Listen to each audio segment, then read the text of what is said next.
Old friend, you've been told all your life that the only way forward is through grinding harder, pushing longer, forcing yourself into battles that leave your back aching and your spirit drained. You've lived 6 decades under the weight of this creed: work equals worth. And yet, I see you sitting there, tired, perhaps wondering why after all the years of sweat and willpower the things that mattered most still feel just out of reach.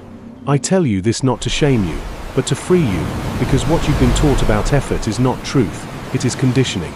The ancients knew another way, and I, Thoth, have whispered it to seekers across centuries. It is not another hack or scheme, but the forbidden recognition that life is not conquered by force, it is harmonized by resonance. You've mistaken yourself for a swimmer thrashing against waves, when you were always meant to be the surfer reading their rhythm. Consider your grandmother for a moment. She may not have known a single productivity strategy, but she could sit quietly in her chair and through her calm expectation bend reality toward her without ever breaking a sweat. Children know it too. They expect the world to respond, and somehow it does. Meanwhile, adults exhaust themselves chasing the same result and wonder why their hands are empty. Do you see the madness here? The more we force, the further we drift from the natural current. This is not laziness, nor passive waiting for divine charity. No, what I speak of is what the sages called wu-wei, effortless action. Not inaction, but the precise alignment with timing, with frequency, with the pulse of existence itself. Imagine, instead of taking a sledgehammer to the orchestra of your life, you found the one subtle note that brings every instrument into harmony. That's wu-wei.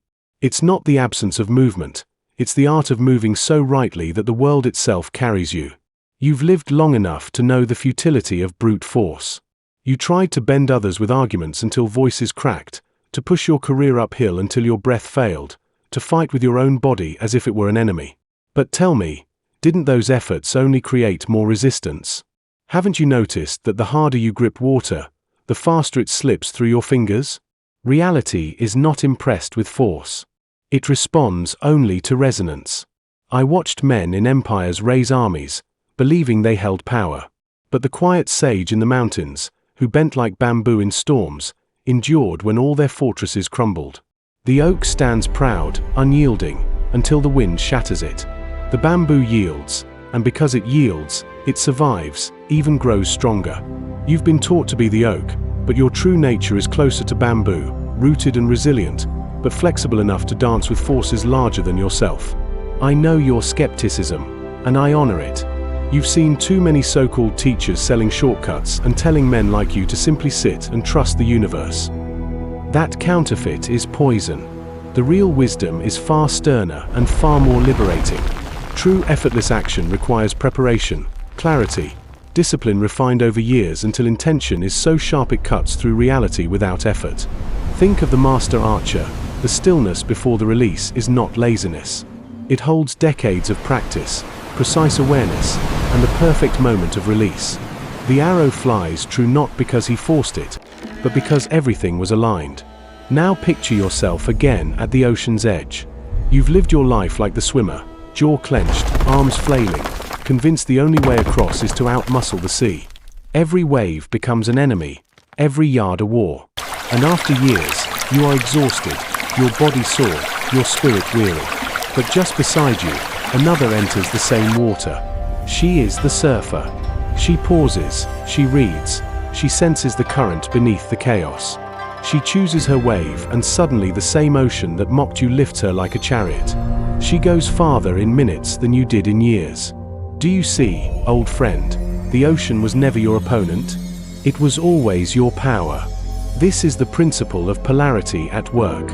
The swimmer thrashes at the negative pole, where every push meets equal pushback. The surfer has shifted to the positive pole, becoming conduit rather than combatant. You've spent years believing you must conquer life, when in truth the call is to become aligned with it. That is the forbidden technique. That is why it was hidden, because if men learned to surf the current instead of serving the empires built on force, whole systems of control would collapse.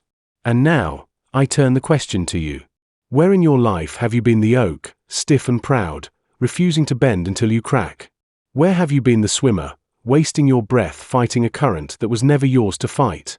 And where, perhaps only rarely, Have you tasted the freedom of bamboo swaying or the exhilaration of a wave carrying you? Remember those moments. They are not accidents. They are glimpses of your true capacity. Old friend, it is not too late. You are not condemned to live the rest of your years exhausted and defeated. You can unlearn the noise of forcing and relearn the rhythm of resonance. The universe has not closed its doors to you. It has been waiting all along for you to stop pounding on them and notice that they were never locked. So the next time resistance meets you, do not clench harder. Ask instead, what frequency am I broadcasting? What current am I ignoring?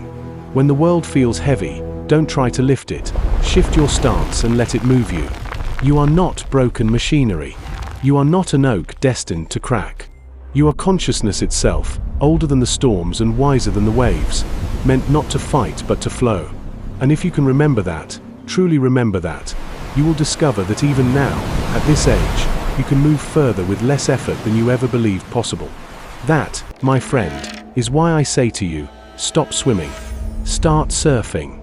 Old friend, by now you've heard me speak of the swimmer and the surfer, of the oak and the bamboo, of how the universe does not respond to force but to resonance. You may nod and agree, you may even feel the truth of it in your bones, but the question gnaws at you, what do I actually do with this? Because for 60 years, every fiber of your being has been trained to react, to control, to grip harder when life pushes back. I see it in the way your jaw tightens when someone interrupts you, the way your shoulders rise when bills pile up, the way your mind races at 2 in the morning, convinced that if you stop planning and gripping for even a moment, everything will fall apart. That voice in your head, what I call the controller, has been your constant companion. It tells you that you're the one holding the wheel, and if you dare to relax, the car will swerve into disaster. But let me tell you with the authority of centuries, the tighter you grip, the more the road itself turns against you. The controller is not your protector. It is the saboteur that exhausts you, blinding you to the signals that could actually guide you to peace. I will not insult you with empty promises that simply trusting the universe will deliver you everything you desire. That is the counterfeit wisdom that has lulled millions into passivity and decay. No, what I offer you now is a technique so simple you might scoff at it, and yet so powerful it was considered forbidden. It begins not with changing the outer world, but with reclaiming the space between stimulus and response. I call it the sage's pause. Imagine for a moment your wife or your grown child says something sharp, something that cuts you right where you're vulnerable.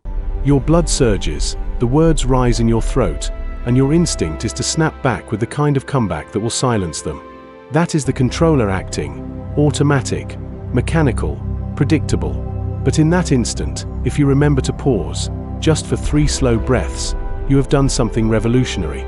You have stepped out of the noisy battlefield of effects and into the calm sanctuary of causes. You are no longer a puppet yanked by circumstance. You are the one who chooses. In that pause, you can hear not just the insult, but the pain behind it. You can see the bigger pattern at play. And when you finally respond, your words are no longer weapons, they are instruments. This is not weakness. This is mastery. Think of a seasoned boxer who doesn't flail wildly but waits for the opening. His stillness is not fear, it is precision. The sage's pause is the same.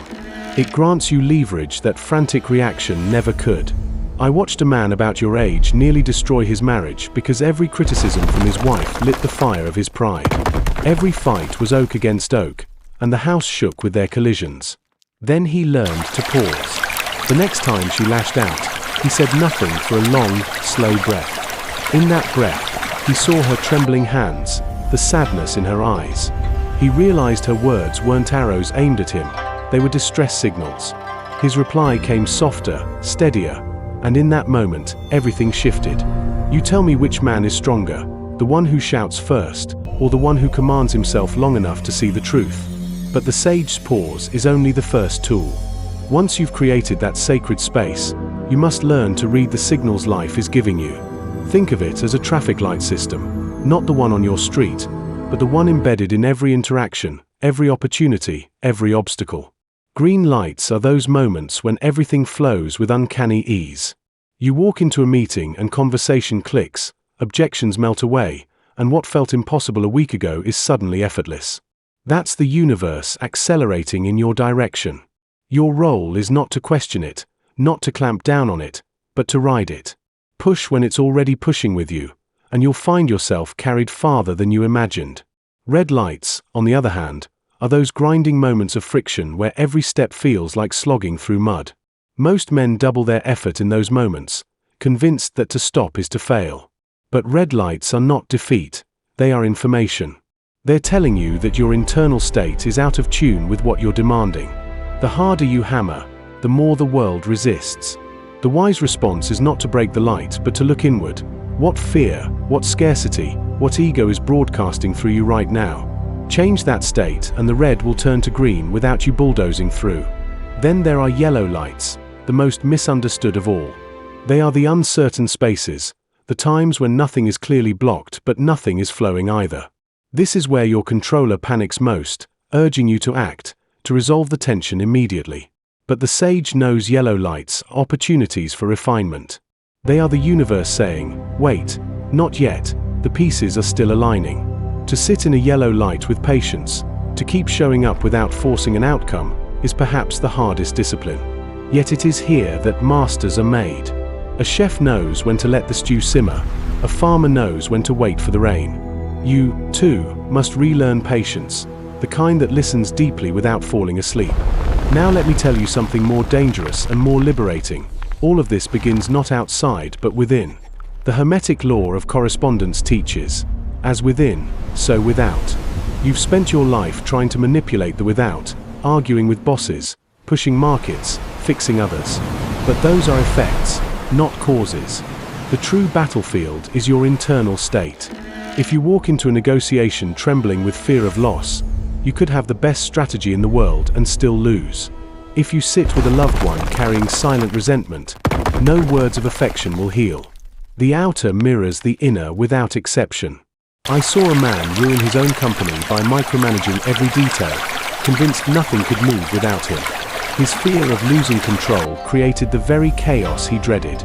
Only when he surrendered the controller and shifted his state to trust did opportunities reappear and his people thrive. So here is my challenge to you. The next time you feel yourself tightening, the jaw clenching, the fists balling, the chest heavy, pause. Just 3 breaths. In that pause, ask yourself, what am I broadcasting? Is it fear? Is it pride? Is it desperation? Don't rush to fix it. Just observe it. That observation alone begins the alchemy. Often the emotion dissolves simply because you've turned the light of awareness on it. From there, look to the signals. Is this a green, a red, or a yellow? Let the answer guide your next move. If green, act decisively. If red, step back and transmute the state. If yellow, cultivate patience and refinement. In doing this, you are no longer a slave to circumstance. You become what the ancients called an initiatic consciousness, one who rides the currents instead of fighting them. I know you worry that pausing makes you weak, that waiting means losing ground, that if you don't fight harder you'll be left behind. That is the controller's last lie. Strength is not measured in strain but in sovereignty. And sovereignty means you are no longer yanked like a puppet by every insult, every obstacle, every shifting wind. You become like water, alert, responsive, adaptive, yet always moving toward your destination.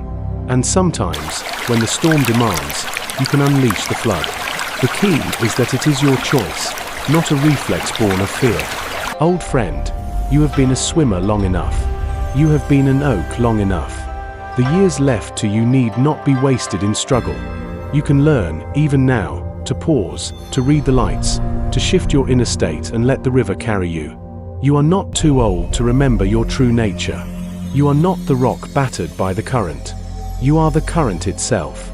And once you grasp that, you will see that every obstacle is not an enemy but an invitation to flow in a new direction. So test me. The next time conflict rises in your house, in your work, in your own restless mind, pause, read, transmute, and then tell me whether life does not open like a door you once believed was sealed shut. This is your forbidden technique, not because it is unattainable, but because the world is terrified of men like you remembering it. For when you do, you no longer serve the false gods of struggle.